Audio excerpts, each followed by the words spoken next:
When you look at the 2026 Lakers, the way this season started wasn't surprising at all. From day one, a clear pattern emerged. This team quickly became Luka's and Austin Reeves. They were the obvious 1-2 punch, and early on, it looked like the perfect setup. They're outscoring them 21-10. The bench, that's what's kept Minnesota in this game.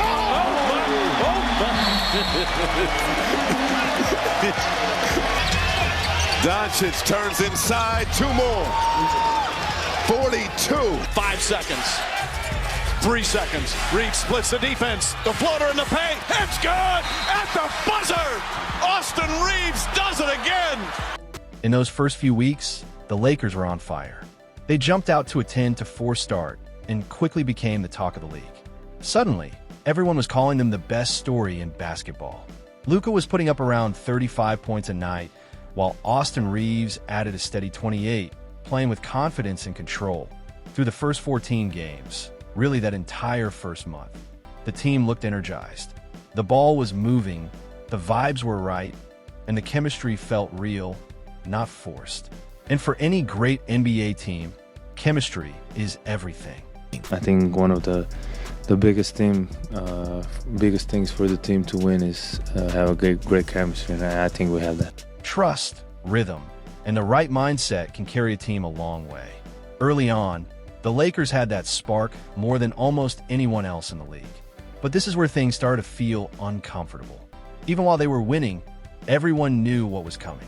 Sooner or later, LeBron James would step back into the picture, and once he did, the mood began to change. He wasn't just returning, he was looming. Not long after, the wins slowed down and the losses started piling up. And that's when a very familiar conversation began again. I think since we've gotten Bron back, we haven't been as organized offensively. The LeBron conversation has followed the same script for the past 4 or 5 years. Sure, his stats still look solid on paper. No one's denying that. But all the attention, distractions, tension, and constant noise around him often cancel out most of the positives. Fans went wild when LeBron returned. The Lakers won their first 6 games back, and to his supporters, that felt like proof everything was fine. But in reality, it was more like a victory lap than a real test. Look at the competition. The Jazz twice, the Pelicans, the Clippers. Games the Lakers should have won anyway. Even without LeBron, they probably still take those matchups, maybe even more convincingly. Those wins proved very little. The real test comes against strong, playoff-level teams. And when those games came, the story changed fast. Over the next 10 games, the Lakers fell to 4-6, dropped 3 straight, and then suffered a humiliating loss at home on Christmas. And too often we have guys that don't want to make that choice. And it's pretty consistent who those guys are. And so Saturday practice, I told the guys, it's going to be uncomfortable. The meeting is going to be uncomfortable. I'm not doing another 53 games like this. Not everybody could go up to LeBron and think they could tell LeBron how to do certain things and, do certain ways. It's all about personnel and knowing and taking constructive criticism. At this point, it's clear the Lakers aren't a true championship contender in the West. The record might look okay on paper, but real playoff hopes? Not happening, especially with LeBron playing the way he is right now. The body language, the attitude, it's tough to watch. And that brings up a big question. When will Reeves stop tiptoeing around it and actually call it out? 30 strike so far tonight.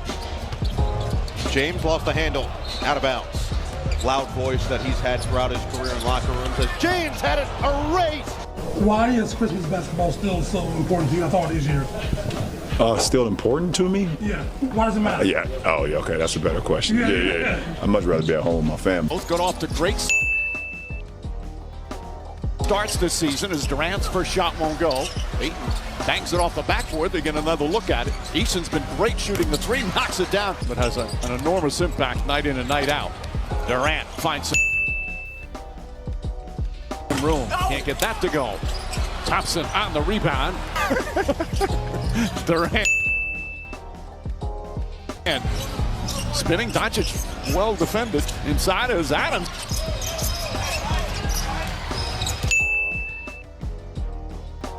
Five of 24.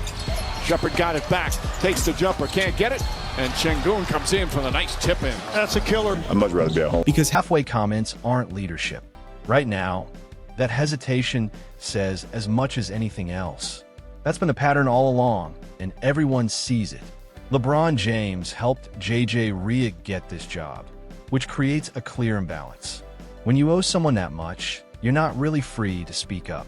You can't push back too hard or too often, especially early in the season. Even when Redick is critical, it's always wrapped in qualifiers. There's an if, an and, or a soft landing at the end. It's never direct. It's always LeBron might be part of the issue, but not really. And that message comes through loud and clear. Look at last season. From Game 1 through Game 82, Redick praised LeBron nonstop. The team struggled, the play dipped, and when things went wrong, suddenly it was everyone else's fault, never LeBron's. Same story, same escape route. And honestly, when you refuse to hold the biggest name accountable, you lose something crucial: credibility and trust. In an NBA locker room, players notice that fast. And as for JJ Redick himself, this isn't exactly a mystery either. From day one, JJ Redick has come across as overly confident, tightly wound, and too emotional for this role. As a head coach, that matters. Personality matters. He's not exactly a natural at building chemistry. The one thing you can give him credit for? He knows basketball. His X's and O's are solid. But leadership is more than diagrams and clipboards. Right now, the biggest problem is balance. Redick treats some players with kid gloves while putting others under the microscope. That creates tension, not unity. And here's where it gets real. If Redick truly understood what was happening, he'd look at the data. The Lakers' most used lineups tell the story. 2 5-man units, both logging heavy minutes, but the difference is obvious. One lineup works, the other stalls. The common factor? LeBron James is right in the middle. This is an opinion. It's production staring you in the face. Look at the numbers. The Luka Reeves lineup has an offensive rating of 103.2, a brutal defensive rating of 123, and a net rating of -9.9. That's the Lakers' most used lineup. Now look at the second most used lineup. No LeBron. Everything changes. The offensive rating jumps to 115.6, defense improves to 100.6, and the net rating flips to +15. That's not noise. That's a massive swing. I think since we've gotten Braun back, we haven't been as organized offensively. Too many random possessions, so that's on me. So it's those three things: defensive clarity, role clarity, and offensive organization. And he's got 20. Doncic kicked it, but right to James. James gets inside, can't get it. James wants it.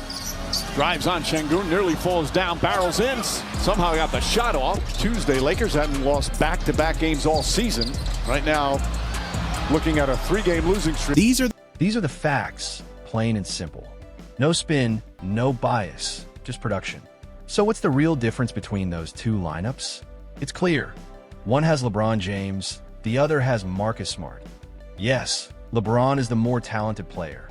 No debate there. But basketball isn't played on a resume. It's played on the floor. And this Lakers team doesn't need a ball-dominant, offense-first player who doesn't defend consistently. They need a willing role player, someone who locks in on defense, moves the ball, and does the dirty work. That's exactly what Smart brings. No ego, no spotlight chasing, just effort and fit. This situation points to a bigger issue. For years, especially in the late 2010s and early 2020s, teams built rosters by stacking names instead of focusing on chemistry. The mindset was simple: grab stars and figure out later. Most of those teams went nowhere. The Lakers are running the same experiment, with a twist. The so-called Big Three don't mesh. The pieces don't click. The flow is off. And the weakest link isn't just defense or shooting. It's the energy, the attention, the constant media circus that follows LeBron everywhere.